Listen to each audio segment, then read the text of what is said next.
ಮುಂಜಾನೆ ಶುಭಾಶಯಗಳು. ಎಲ್ಲರೂ ಹೇಗಿದ್ದೀರಿ? ಹಾಗಾದ್ರೆ ನಾವು ಇವತ್ತಿನ ತರಗತಿಯಲ್ಲಿ ಕನ್ನಡ ವ್ಯಾಕರಣ ಬಗ್ಗೆ ಅಧ್ಯಯನ ಮಾಡೋಣ.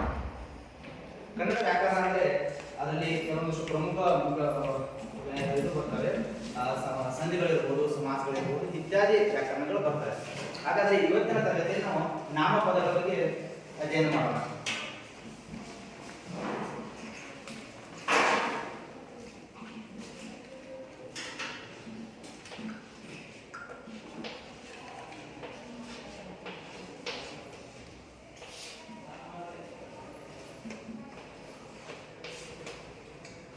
ಮುಖ್ಯವಾಗಿ ನಾಮಪದಗಳಲ್ಲಿ 3 ಪ್ರಕಾರಗಳು ಬರ್ತವೆ. ಮೊದಲನೆಯದು ರೂಢನಾಮ.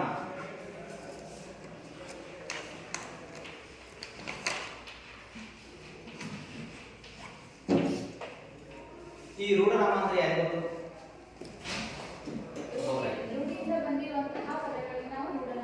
ಹೌದು. ಆಗ ರೂಢನಾಮ ಅಂದ್ರೆ ರೂಢಿಯಿಂದ ಬಂದಂತದ್ದು. ಅವಕ್ಕೆ ಹಿಂದಿನ ಸಾಂಪ್ರದಾಯಿಕವಾಗಿ ಬಂದಿರುವಂತದ್ದು. ಅವಕ್ಕೆ ಯಾರು ಹೆಸರಿನ ಇರೋದಿಲ್ಲ, ಮೊದಲ ತಲೆಮಾರುಗಳಿಂದ ಬಂದಿರುವಂತದ್ದು. ಹಾಗಾದ್ರೆ ಅವಕ್ಕೆ ಯಾವ್ದಾದ್ರು ಒಂದು ಉದಾಹರಣೆಯನ್ನ ಕೊಡಿ.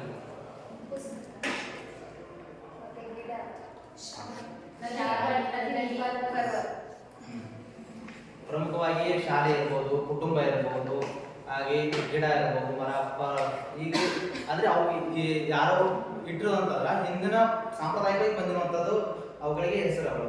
ಅವುಗಳು ನಾವು ರೂಢನಾಮ ಅಂತ ಕರಿತೀವಿ.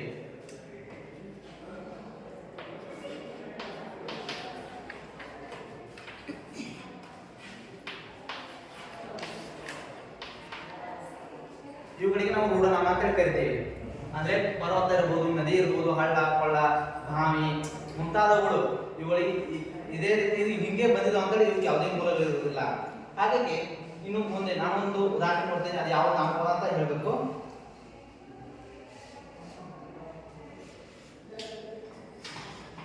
ಸುರೇಶ, ಈ ಒಂದು ಪದ ಯಾವ ಒಂದು ನಾಮಪದಕ್ಕೆ ಹೊಂದಲಿಕ್ಕೆ ಆಗ್ತದೆ? ಅಂಕಿತ ನಾಮ ಅಲ್ವಾ? ಹಾಗಾದ್ರೆ ನಾಮಪದಕ್ಕೆ ನೋಡೋಣ.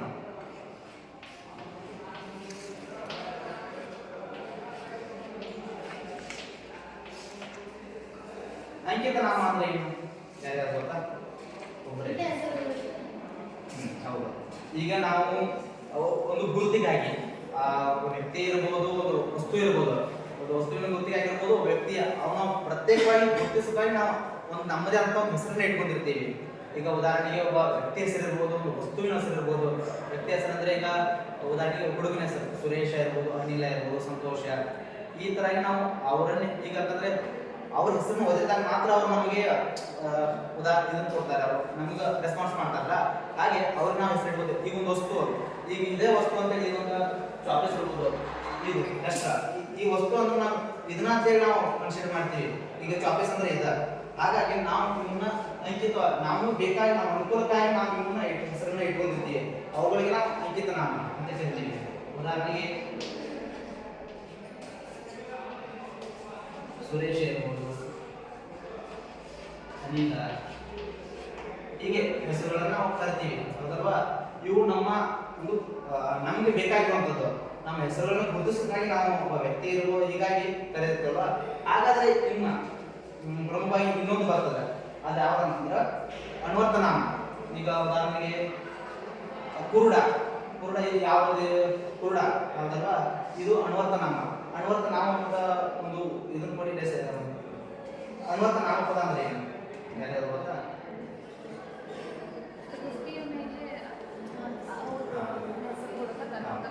ಒಬ್ಬ ವ್ಯಕ್ತಿಯ ವೃತ್ತಿ ಇರ್ಬೋದು, ಆತನ ಒಂದು ವ್ಯಕ್ತಿತ್ವ. ಈಗ ಉದಾಹರಣೆಗೆ ಕುಂಟ ಇರ್ಬೋದು, ಕುರುಡ ಇರ್ಬೋದು, ವಕೀಲ ಇರ್ಬೋದು, ಅವರ ವೃತ್ತಿ ಆಧಾರದ ಮೇಲೆ ಶಿಕ್ಷಕ ಇರ್ಬೋದು, ಕಮ್ಮಾರ ಇರ್ಬೋದು, ಚಮ್ಮಾರ ಇರ್ಬೋದು.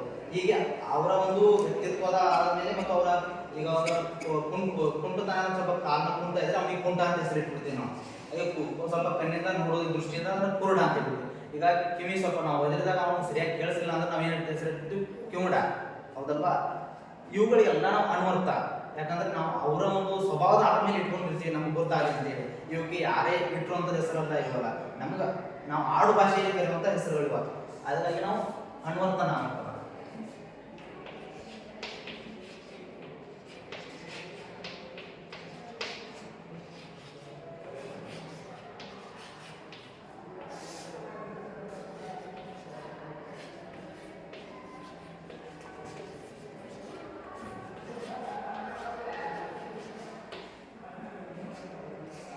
ಇವಾಗ ವಕೀಲ ವೃತ್ತಿ ಮಾಡ್ತಿದ್ದಾರೆ ಅವ್ರು ವಕೀಲ ಅಂತೇಳಿ ನಾವು ಇಟ್ಕೋತೀವಿ. ಹಾಗೆ ಶಿಕ್ಷಕ ವೃತ್ತಿ ಮಾಡ್ತಾರೆ ಶಿಕ್ಷಕ.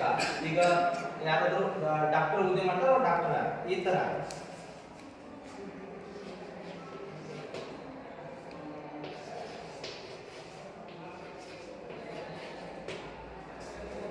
ಈ ನಾಮಪದಗಳಲ್ಲಿ ಈ ಮೂರು ಪ್ರಕಾರಗಳು ಬರ್ತಾವೆ. ಒಂದು ರೂಢನಾಮದ ಬಗ್ಗೆ ತಿಳ್ಕೊಂಡಿದ್ವಿ, ಹಾಗೆ ಅಂಕಿತ ನಾಮ, ಹಾಗಾಗಿ ಅನ್ವರ್ಥ ನಾಮ.